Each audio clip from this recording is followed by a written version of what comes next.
ನಮಸ್ಕಾರ. ಲಿಂಗೇಶ್ವರ ಸ್ವಾಮಿ ಸಂಸ್ಥಾನ ಇವತ್ತಿನ ದಿನ ನಾವೆಲ್ಲರೂ ಪರಿಸರಕ್ಕಾಗಿ ನಾವು ಸಂಘಟನೆಯ ಕಾರ್ಯಕರ್ತರೊಂದಿಗೆ ಧಾರವಾಡದಲ್ಲಿ ಹೊಸ ಯಲ್ಲಾಪುರ ರಾಜ್ಯ ಘಟಕದಿಂದ ಮಹಾನಗರ ಪಾಲಿಕೆ ಧಾರವಾಡ ಇಲ್ಲಿವರೆಗೂ ಪಾದಯಾತ್ರೆ. ಮುಖ್ಯವಾಗಿ ಇದರ ಉದ್ದೇಶ ಏನು, ಹೊಸ ಯಲ್ಲಾಪುರದಲ್ಲಿ ಆ ತ್ಯಾಜ್ಯ ನಿರ್ವಹಣಾ ಘಟಕಕ್ಕೆ ಬೆಂಕಿ ತಾಗಿ ಅಲ್ಲಿ ಪರಿಸರ ಮಾಲಿನ್ಯ ಹಲವಾರು ದಿನಗಳಿಂದ ಅಲ್ಲಿ ಜನರಿಗೆ ಈ ಧಾರವಾಡಕ್ಕೆ ತೊಂದರೆ ಆಗ್ತದೆ. ಅದರ ಕುರಿತಂತೆ ಮಹಾನಗರ ಪಾಲಿಕೆಗೆ ಒಂದು ಮನವಿಯನ್ನು ಕೊಡಬೇಕು, ಜನರಲ್ಲಿ ಜಾಗೃತಿಯನ್ನು ಉಂಟು ಮಾಡಬೇಕು, ಕಸ ವಿಲೇವಾರಿ ಸರಿಯಾದ ರೀತಿಯಲ್ಲಿ ವೈಜ್ಞಾನಿಕವಾಗಿ ಆಗಬೇಕು ಎನ್ನುವ ಹಿನ್ನೆಲೆಯಲ್ಲಿ ಇವತ್ತು ನಾವು ಈ ಜಾಥಾವನ್ನು ಹಮ್ಮಿಕೊಂಡಿದ್ದೇವೆ.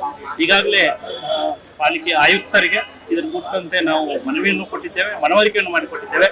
ಎಲ್ಲಿವರೆಗೂ ವೈಜ್ಞಾನಿಕವಾಗಿ ತ್ಯಾಜ್ಯ ವಿಲೇವಾರಿ ಆಗುವುದಿಲ್ವೋ ಅಲ್ಲಿವರೆಗೂ ಈ ರೀತಿ ಅನಾಹುತ ತಪ್ಪಿದ್ದಲ್ಲ. ಆದ್ರಿಂದ ಇದೇನು ದೊಡ್ಡ ರಾಕೆಟ್ ಸೈನ್ಸ್ ಅಲ್ಲ. ಈಗಾಗಲೇ ಇದಕ್ಕೆ ಹಲವಾರು ಮೆಥಡಾಲಜಿಗಳು, ಹಸಿ ಕಸವನ್ನು ಗೊಬ್ಬರ ಮಾಡುವಂಥದ್ದು, ಒಣ ಕಸವನ್ನು ರೀಸೈಕಲ್ ಕಳಿಸುವಂಥದ್ದು. ಆದ್ರೆ ಎಷ್ಟೋ ಸಲ ಪಾಲಿಕೆ ಇವನ್ನೆಲ್ಲ ಸೆಗ್ರಿಗೇಷನ್ ಮಾಡ್ಲಿಕ್ಕೆ ಹೇಳ್ತಾರೆ, ಬಟ್ ಅವ್ರು ತಗೊಂಡಾಗ ಒಂದು ಕಡೆಗೆ ಡಂಪ್ ಮಾಡ್ತಾರೆ. ಅದ್ರ ಅನಾಹುತ ಇವತ್ತು. ಆದ್ರಿಂದ ನಾನು ಮತ್ತೆ ಈ ಮಾಧ್ಯಮದ ಮೂಲಕನೂ ಮನವಿ ಮಾಡ್ಕೊಳ್ತೇನೆ, ಹಸಿ ಕಸವನ್ನ ಗೊಬ್ಬರ ಮಾಡುವಂತ ಮೆಥಡಾಲಜಿಗಳನ್ನ ನೀವು ಅಳವಡಿಸಿಕೊಳ್ಳಿ, ಒಣ ಕಸವನ್ನ ರೀಸೈಕಲ್ ಕಳಿಸಿ.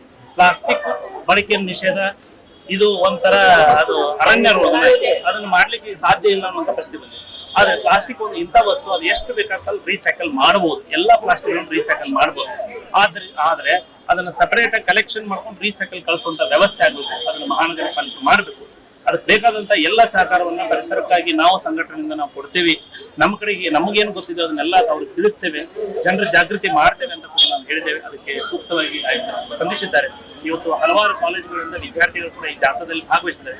ಅವರೆಲ್ಲೂ ಕೂಡ ಈ ಕುರಿತಂತೆ ನಾವು ಜಾಗೃತಿಯನ್ನು ಮಾಡಿದ್ದೇವೆ ಮತ್ತು ಮುಂದಿನ ದಿನಮಾನಗಳಲ್ಲಿ ಮತ್ತಷ್ಟು ಜನರಿಗೆ ಇದ್ರ ಕುರಿತಂತೆ ಒಂದು ಜಾಗೃತಿ ಮಹಾನಗರ ಪಾಲಿಕೆ ಕೈ ಜೋಡಿಸಿ ಕೆಲಸ ನಾವು ಮಾಡಲಿಕ್ಕೆ ಪರಿಸರ ಸಂಘಟನೆಯಿಂದ ಎಲ್ಲರೂ ನಾವು ಸಿದ್ಧರಾಗಿದ್ದೇವೆ. ಎಲ್ಲರಿಗೂ ನಮಸ್ಕಾರ.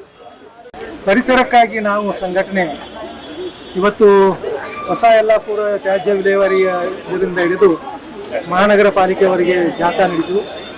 ಸಾವಿರಾರು ವಿದ್ಯಾರ್ಥಿಗಳೊಂದಿಗೆ ಧಾರವಾಡದ ಎಲ್ಲ ಪ್ರಜ್ಞಾವಂತರು ಪರಿಸರಕ್ಕಾಗಿ ಏನು ಕೆಲಸ ಮಾಡ್ತಾರೆ ಎಲ್ಲರೂ ಸೇರಿ ಈ ಜಾಥಾವನ್ನು ಯಶಸ್ವಿಗೊಳಿಸಿದ್ದಾರೆ. ಹಾಗೆ ಆಯುಕ್ತರಿಗೆ ಅಲ್ಲಿರುವ ಸಮಸ್ಯೆಗಳನ್ನು ಸಹಿತ ಗಮನಕ್ಕೆ ತಂದಿದ್ದಾರೆ. ಬಹುತೇಕ ಇದು ಮೊದಲ ಹೆಜ್ಜೆ. ಇದಕ್ಕೆ ಸ್ಪಂದಿಸದೇ ಇದ್ರೆ ಮುಂದೆ ಇದಕ್ಕಿಂತ ಬಹಳ ದೊಡ್ಡ ಪ್ರಮಾಣದ ಪ್ರತಿಭಟನೆಯನ್ನ ಮಹಾನಗರ ಪಾಲಿಕೆ ಎದುರಿಸಬೇಕಾಗ್ತದೆ. ಆ ನಿಟ್ಟಿನೊಳಗೆ ಇವತ್ತು ಧಾರವಾಡದ ಜನತೆ ಜಾಗೃತಗೊಂಡಿದ್ದಾರೆ ಅಂತ ನಾನು ಹೇಳಿಕ್ಕೆ ಬಯಸ್ತಾ ಇದ್ದೀನಿ. ಹುಬ್ಬಳ್ಳಿ ಧಾರವಾಡ ಈ ಮಹಾನಗರದಲ್ಲಿ ವಿಶೇಷವಾಗಿ ಧಾರವಾಡ ನಗರಕ್ಕೆ ಇದರ ದೊಡ್ಡ ಕೊಡುಗೆ ಇದೆ, ದೇಶ ಮತ್ತು ರಾಷ್ಟ್ರಾದ್ಯಂತ. ಇವತ್ತಿನ ಪರಿಸ್ಥಿತಿ ನೋಡಿದ್ರೆ ಕಸ ವಿಲೇವಾರಿ ಒಳಗೆ ಬಹಳ ಹಿನ್ನಡೆ ಸಾಗಿದೆ. ಕೂಡಲೇ ಸರ್ಕಾರ ಎಚ್ಚೆತ್ತುಕೊಂಡು ಇಲ್ಲಿ ನಾಗರಿಕರ ಇನ್ನೊಂದು ದಿಲ್ಲಿ ಆಗದಂಗೆ ಇದನ್ನು ನೋಡಬೇಕು. ಸಂಪೂರ್ಣವಾಗಿ ವಿಲೇವಾರಿ ಘಟಕ ಶಾಶ್ವತ ಪರಿಹಾರ ಕಂಡು ಹಿಡಿಯಬೇಕು. ಇಲ್ಲ ಮುಂದಿನ ದಿನಗಳಲ್ಲಿ ಉಗ್ರ ಹೋರಾಟದ ಮೂಲಕ ತಮ್ಮನ್ನ ಎಚ್ಚರಿಸ್ತೀವಿ ಅಂತೇಳಿ ಸಮಸ್ಯೆ ಇದೆ. ಇವತ್ತು ಧಾರವಾಡದ ಹೊಸ ಯಲ್ಲಾಪುರದಿಂದ ಇವತ್ತೇನು ನಮ್ಮ ಮಹಾನಗರ ಪಾಲಿಕೆ ಕಚೇರಿವರೆಗೆ ಪಾದಯಾತ್ರೆಯನ್ನು ಹಮ್ಮಿಕೊಂಡಿದ್ರು.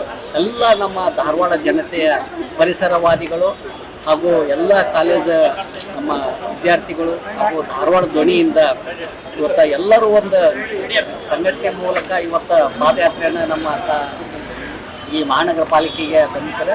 ಇದು ಆಯುಕ್ತರಲ್ಲಿ ಒಂದು ಮನವಿ, ಇದು ಈ ವರ್ಷ ಆಗಿದೆ ಅಂತಲ್ಲ, ಪ್ರತಿ ವರ್ಷ ಕೂಡ ಬೇಸಿಗೆಯಲ್ಲಿ ಅಲ್ಲಿ ಹೊಗೆ ಹೇಳ್ತಾ ಇರ್ತೈತಿ, ಬೆಂಕಿ ಹತ್ತುತ್ತಾ ಇರ್ತೈತಿ.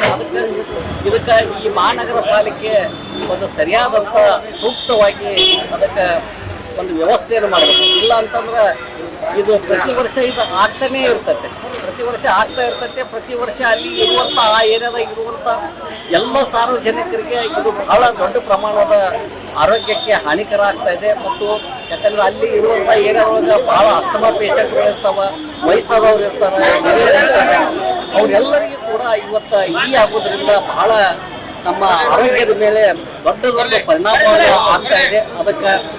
ಅದನ್ನು ತಪ್ಪಿಸ್ಬೇಕಂತೇಳಿ ವಿನಂತಿಯನ್ನು ಎಲ್ಲ ಸಾರ್ವಜನಿಕರ ಪರವಾಗಿ ನಾವು ಹೇಳ್ತಾ ಇದ್ದೇವೆ.